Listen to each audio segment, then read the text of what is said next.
Hello buddies, welcome back to my channel. I am sure आप सब अच्छे होंगे। आज हम स्टार्ट करेंगे मेरा नया वीडियो जो पुराने वीडियो का कंटिन्यूएशन में है। मैंने स्टार्ट किया था प्रीवियस वीडियो में आइडियोलॉजी। प्रीवियस लेक्चर में हमने पढ़ा था कि आइडियोलॉजी क्या है, कितना ऑल परवेसिव आइडियोलॉजी, कितना कॉमन है हमारी डे टू डे लाइफ में, हम कितना कैजुअली टर्म्स यूज़ करते हैं पॉलिटिकल साइंस के, पॉलिटिकल थ्योरी के, जैसे जस्टिस, इक्वालिटी, लिबर्टी एट्सेट्रा। आज हम कवर करेंगे कि बहुत सारे व्यूज़ हैं आइडियोलॉजी को लेकर। उसमें से दो बहुत ज़्यादा मतलब ब्रॉडली कैटेगराइज कर सकते हैं हम उन्हें। पहला है मार्क्सिस्ट व्यू, दूसरा है non Marxist view. Marxist view में हम देखते हैं कि बेसिकली आइडियोलॉजी फिर भी पहले न्यूट्रल था। जैसे हमने देखा था कि वो डी ट्रेसी ने स्टार्ट किया था, उन्होंने डेफिनेशन दी थी कि क्वीन ऑफ साइंस होगा, सारे साइंसेस का क्वीन होगा क्योंकि आइडिया ही ऑल परवेसिव है। लेकिन जब मार्क्स ने उसका थ्योरी दिया अपनी जर्मन आइडियोलॉजी में, तो उन्होंने उसका पॉलिटिसाइजेशन होना स्टार्ट हो गया। जैसे कि आप स्क्रीन में देख सकते हैं कि आइडियोलॉजी टर्म का पॉलिटिकल करियर स्टार्ट होता है जब मार्क्स ने पहली बार जर्मन आइडियोलॉजी लिखी थी अपने फ्रेंड के साथ या कोलैबोरेटर के साथ, जिनका नाम है फ्रेडरिक एंजल्स। इस बुक में उन्होंने आइडिया का जो डिस्क्रिप्शन दिया था वो ये था कि ruling class in every epoch are the ruling ideas. मतलब जो भी रूलिंग क्लास होगी, जो भी रूलिंग क्लास सोचेगी, जो भी रूलिंग क्लास जिस भी आइडिया के साथ अडहेयर करेगी, वही रूलिंग आइडियाज होते हैं। तो उनका ये मानना था बेसिकली कि आइडिया और आइडियोलॉजी कुछ नहीं होते हैं। जैसा कि हमने प्रीवियस लेक्चर में भी बताया था कि बिहेवियरिस्ट और मार्क्सिस्ट नहीं मानते कि आइडिया कोई रोल होता है, और वो बेसिकली अल्टीरियर मोटिव के साथ स्टार्ट होता है। तो मार्क्स क्या बोलते हैं? मार्क्स ने आइडियोलॉजी का 3 फीचर दिया है। पहला ये बोलते हैं कि एंजल्स जो उनके कोलैबोरेटर थे, उन्होंने बोला था कि आइडियोलॉजी फॉल्स कॉन्शियसनेस स्टार्ट करती है। एग्जाम्पल के लिए हम समझते हैं कि वर्किंग क्लास जो होती है, उनका कहना था कि वर्किंग क्लास को एक्सप्लॉयटेशन बहुत नॉर्मल सा लगने लग जाता है, और उन्हें ये लगता है कि हम क्योंकि वर्किंग क्लास को बिलोंग करते हैं इसलिए हमारा एक्सप्लॉयटेशन होता है। तो ये basically false system of thought create करता है जिसमें जो जहाँ है जैसा है वैसे ही सेटिस्फाइड होता है। आप जैसे वर्ना सिस्टम में देख सकते हैं, हिस्ट्री तो डिप्लीट है इन सब एग्जाम्पल से। जब हम देखते हैं कि शूद्राज बहुत ज़्यादा लेबर वर्क करते थे और उन्हें उस चीज़ से कोई दिक्कत नहीं होता था कि उन्हें लगता था कि धर्म में ये लिखा हुआ है, तो वही उस टाइम का रूलिंग आइडिया हुआ करता था। दूसरा इन्होंने जो आइडियोलॉजी का फीचर दिया है कि ये क्लास सिस्टम से एसोसिएटेड है। और क्लास सिस्टम से कैसे एसोसिएटेड है हम देख सकते हैं कि रूलिंग क्लास कभी भी विलिंग नहीं होती है ये एक्सेप्ट करने के लिए कि हम ऑप्रेसर हैं। रादर वो ये कैंपेन कर रही होती है कि यही है जो सच है और हम किसी भी तरह से ऑप्रेसर नहीं हैं। तीसरा है कि ये मैनिफेस्टेशन ऑफ पावर है। आप मार्क्सिज्म में आगे भी जाकर पढ़ते रहेंगे, ये धीरे धीरे ये आइडिया डेवलप करेगा और ये बेसिकली फाउंडेशन टाइप का होगा। इससे आप आगे जाकर थ्योरीज में लिखेंगे कि कैसे मार्क्सिस्ट हर चीज़ को पावर मैनिफेस्टेशन से रिलेट करता है, हर चीज़ को क्लास में डिवाइड करता है, हर चीज़ को इकोनॉमी से रिलेट कर देता है। तो मैनिफेस्टेशन ऑफ पावर में बोलते हैं कि ये आइडियोलॉजी जो होती है वो हाइड कर देता है आपके अल्टीरियर मोटिव्स को, और जो इससे क्या होता है कि एक्सप्लॉइटेड प्रोलेटारिएट को ये लगता है कि यही सच है और वो एक्सप्लॉइटेशन को एक्सेप्ट कर लेते हैं उनकी फेट की तरह।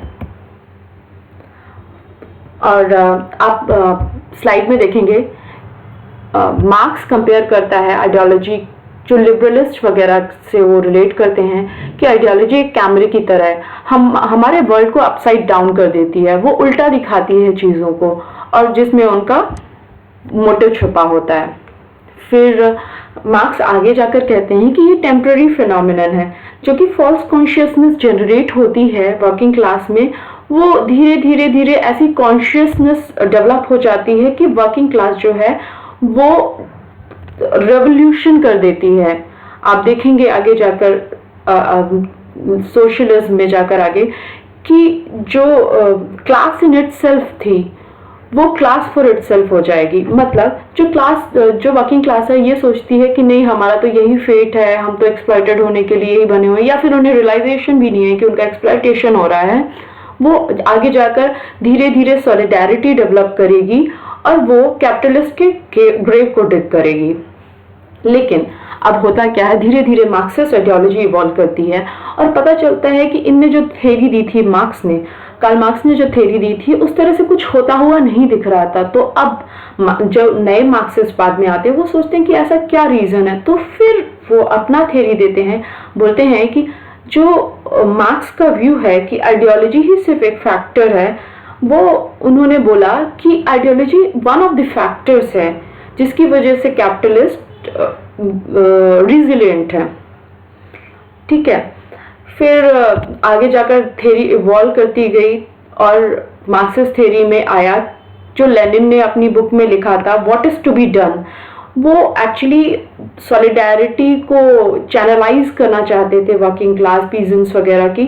तो वो बोलते हैं कि प्रोलेटारिएट क्लास का भी अपना आइडियोलॉजी होता है जिसे वो सोशलिस्ट आइडियोलॉजी कहते हैं। उनका मानना है कि अब किसी भी तरह से क्लास से आइडियोलॉजी जुड़ी नहीं हुई है, ये किसी भी क्लास का एक अपना आइडियोलॉजी हो सकता है। ठीक है, अब आगे जाकर फर्दर इवॉल्व होती है जब ग्राम्सी अपने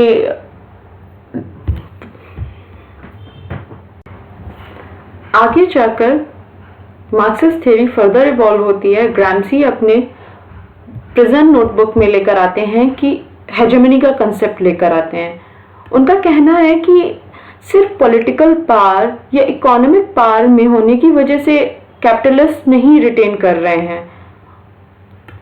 उनका एक पावर में रहने का एक रीजन ये भी है कि उनकी एक हेजेमनी जनरेट हो गई है। कैसे हेजेमनी ऐसे जनरेट हुई है कि ये उनके आइडियाज हर जगह प्रेजेंट है, उनकी आइडियोलॉजी हर जगह प्रेजेंट है, जैसे मीडिया में, लैंग्वेज में, पॉपुलर कल्चर में। आप खुद ही देखिएगा लिबरलिज्म इतना ज्यादा ऑल परवेसिव है, हर कोई लिबर्टी की डिमांड कर रहा है, हर कोई चाहता है कि उसके पास ऑटोनॉमी होनी चाहिए, हर कोई चाहता है कि वो डिसीजन खुद से ले सके। और आप ये भी देखेंगे कि कंज्यूमरिज्म भी कितना ज्यादा ऑल परवेसिव है। हमारे पास एक चीज है, हम दूसरी चीज रखना चाहते हैं, तीसरा फोन आया, नया डिजाइन आया, नया फीचर्स आया, हम सब कुछ अपने पास रखने चाहते हैं। यही चीज है, ये बेसिकली ये आइडियाज का हेजेमनी है। इंडिया में देखिए अभी भी आजकल हम बस वेस्टर्न वर्ल्ड से इतने ज्यादा इन्फ्लुएंस होते हैं कि हम कहीं ना कहीं चाहते हैं कि हमारे पास जो भी है हम सब बस लेते जाएं, खरीदते जाएं। तो बेसिकली होता क्या है हेजेमनी में कि वो राइवल आइडियाज को आने भी नहीं देता है। यही चीज समझाना चाहते हैं। आगे हम ग्राम्सी के व्यूज को पढ़ेंगे भी आगे जाकर सोशलिज्म में कि कैसे हेजेमनी ऑफ आइडियाज किसी को भी रूल करने के लिए बहुत ज्यादा जरूरी होता है। वो बोलेंगे कि ऑर्गेनिक इंटेलेक्चुअल थ्योरी भी देंगे आगे जाकर। तो आप जैसे कि फ्लो चार्ट में देख सकते हैं कैपेसिटी टू रिप्लेस आइडियाज है, राइवल आइडियाज हैं, और ये आइडियाज बहुत ज्यादा परवेसिव होते हैं मीडिया में, लैंग्वेज में, पॉपुलर कल्चर में। और ये क्या करता है लेजिटिमेसी जनरेट कर देता है उन्हीं आइडियाज की। ये हमें ऐसा लगने लग जाता है कि यही सही है, यही करेक्ट है, और बाकी चीजें तो बहुत ज्यादा गलत हो रही हैं दुनिया में। जैसे कि अगर आप बहुत बड़े बूढ़ों से बात करेंगे उनका नॉलेज भी बहुत ज्यादा कई बार इंपॉर्टेंट होता है। जैसे कि वो टिप्स देते हैं कि बेटा ये खाया करो, वो खाया करो, न्यूट्रिशन का हमें नॉलेज देते हैं। लेकिन हमें लगता है नहीं, आजकल पिज्जा, बर्गर और ये सारी चीजें, उससे हमारा कहीं ना कहीं हेल्थ खराब ही होता है। आपको भी पता है कि इंडिया में नरिशमेंट का कितना ज्यादा दिक्कत होता है। आप रिपोर्ट भी उठाकर देख सकते हैं, माल नरिशमेंट और ओबेसिटी इंडिया में बहुत ज्यादा बढ़ी हुई है। तो हम ये कहना चाहते हैं कि ये इन्होंने आइडियाज, वेस्टर्न आइडियाज और वेस्टर्न आइडियाज का इतना ज्यादा इन्फ्लुएंस है हमारे जीवन में कि हम दूसरे आइडियोलॉजी या दूसरे आइडियाज को एक्सेप्ट ही नहीं कर पाते हैं, हम रिपल्सिव हो जाते हैं। ये इस स्लाइड में है और इन्होंने ग्राम्सी ने समझाया। फिर हर्बर्ट मार्क्स से आप आगे जाकर देखिएगा कि इन सारे बुक्स का जब भी आप आंसर्स लिखेंगे, इन सारे जो थिंकर्स हैं उनके वर्क्स का कोटेशन बहुत ज़्यादा इंपॉर्टेंट हो जाता है आपके आंसर्स में। वो आपके आंसर्स को रिच करता है। जो फ्रैंकफर्ट स्कूल से आते हैं हर्बर्ट मार्क्स से, उन्होंने बोला वन डायमेंशनल मैन। इसका मतलब यह है कि सिर्फ पर्सन एक ही डायरेक्शन में सोचता है कि कंज्यूमर मतलब कैपिटलिस्ट वर्ल्ड ने ऐसा आइडियोलॉजी स्प्रेड किया है कि हम सिर्फ कंज्यूमरिज्म की तरफ भागते हैं। He argued totalitarian ideological regime in industrial ideology by manufacturing ideas, needs and turning humans into voracious consumers। इसका मतलब है कि वो पर्सन को voracious consumer में कन्वर्ट कर देता है। आगे जाकर हम पढ़ेंगे इस बारे में। अब नॉन मार्क्सिस्ट व्यू आता है। पहला, मुझे ऐसा लगता है कि जब हम फोटोज देख लेते हैं तो हमें चीज़ें ज़्यादा याद रहती हैं। अर्लीस्ट व्यू जो आया था non Marxist view on ideology, वो कार्ल मैनहेम का आया था। आप फोटो देखिए उनका। ये है सोशियोलॉजिस्ट हैं, इनकी बुक है आइडियोलॉजी एंड यूटोपिया। इनका कहना है कि आइडियोलॉजी थॉट सिस्टम है जो एक पर्टिकुलर सोशल ऑर्डर को डिफेंड करता है। आइडियोलॉजी एक थॉट सिस्टम है जो एक पर्टिकुलर सोशल ऑर्डर को डिफेंड करता है, जबकि यूटोपिया ऐसा है कि आप बस सपनों में जी रहे होते हैं। आइडियलाइज्ड रिप्रेजेंटेशन है कि हम फ्यूचर में ऐसा करेंगे वैसा करेंगे, जिससे सोशल रेडिकल सोशल चेंज आएगा। और he connects and relates utopia with oppressed और सबऑर्डिनेट ग्रुप्स। और वो फर्दर क्लासिफाई करते हैं आइडियोलॉजी को पर्टिकुलर और टोटल आइडियोलॉजी में। पर्टिकुलर आइडियोलॉजी क्या होता है कि कुछ इंडिविजुअल या कुछ ग्रुप का आइडियोलॉजी होता है, जबकि टोटल आइडियोलॉजी एक क्लास का आइडियोलॉजी होता है। आगे हम एग्जाम्पल से समझेंगे। वैसे एक एग्जाम्पल यहाँ भी दिया हुआ है कि मार्क्सिज्म और इस्लामिक फंडामेंटलिज्म एक टोटल आइडियोलॉजी है।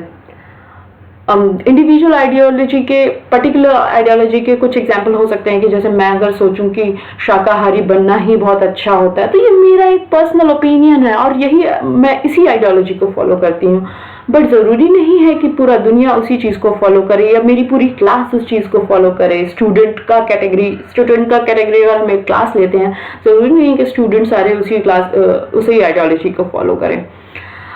इनका कार्ल मैनहेम का मानना है कि आइडियोलॉजी होती है, सारी आइडियोलॉजीज डिस्टॉर्टेड होती हैं। कोई भी आइडियोलॉजी, चाहे वो मार्क्सिस्ट हो चाहे वो लिबरलिस्ट हो, क्योंकि वो क्या करते हैं, वो किसी भी इंटरेस्ट को छुपाने का काम करती हैं।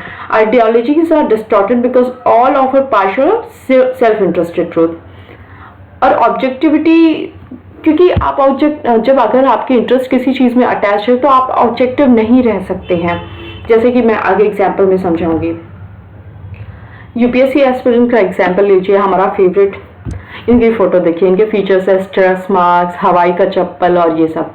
तो इनका, अगर आपके इंटरेस्ट अटैच्ड हैं कि अगर आप यूपीएससी एस्पिरेंट हैं और आप चाहते हैं, आप नेचुरली रैशनल नहीं रह पाएंगे यूपीएससी को लेकर, आप सेंटिमेंटल हो जाएंगे। आप देखते हैं कि बहुत बार रिपोर्ट्स आती हैं कि एज लिमिट कर देना चाहिए, एज बार कर देना चाहिए, अटेम्प्ट्स को कम कर देना चाहिए, लेकिन हम इतने सेंटिमेंटल होते हैं कि हम मानते नहीं हैं कि ये भी सही हो सकता है।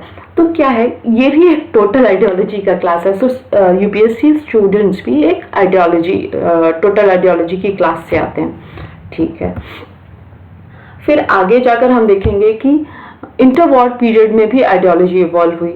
जो इंटरवॉर पीरियड में जो फास दिया, उनका मानना था कि ये रेजीम जो है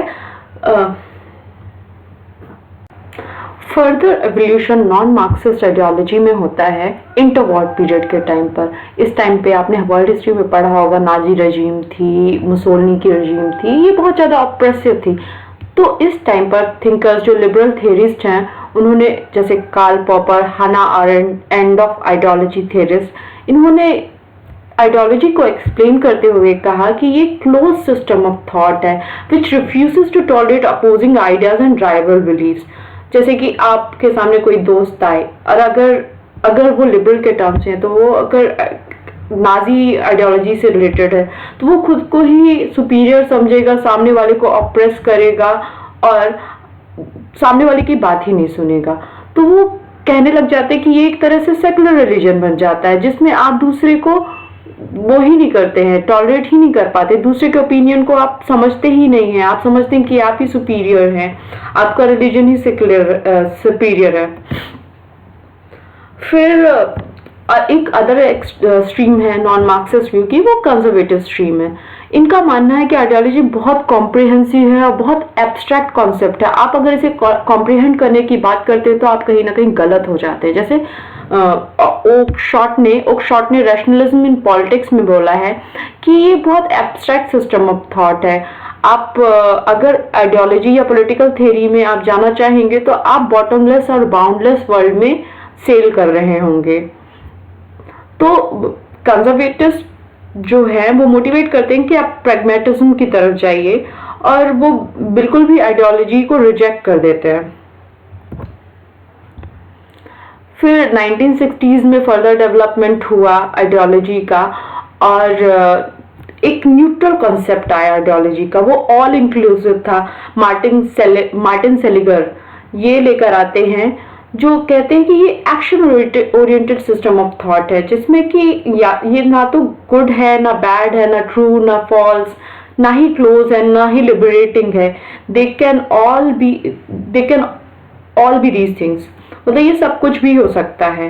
तो इस्म को पॉलिटिकल कॉनोटेशन से हटा देता है और ये बोलता है कि आपके एक्शंस जो हैं या आप जिस एक्शन से मोटिवेटेड है तो उसको ड्राइव जो करता है वो सिस्टम ऑफ थॉट करता है। तो ideology is nothing but action oriented system of thought.